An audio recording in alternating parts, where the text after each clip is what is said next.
Ya, kalau servis kereta konti ni mahal betul ke? Betul, kalau pergi hantar servis center. Tapi kalau buat dekat luar, so far boleh murah lagi dan jimat. Kenapa kalau servis kereta konti lagi mahal je? Sebab untuk servis konti ni dia ada banyak special tools, dia kena reset. Banyaklah kerja dia daripada kereta Jepun. Kalau kereta Jepun macam mana pula? Apa yang senangnya? Kereta Jepun tukar minyak, tukar filter, isi minyak dah boleh balik.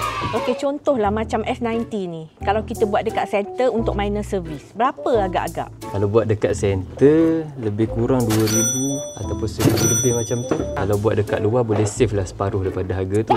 Kalau meja pula Jack, untuk S90 ni macam mana? Kalau meja, mungkin boleh cecah sampai 7,000. Kalau dekat center. So kalau macam ni minor berapa dengan kita?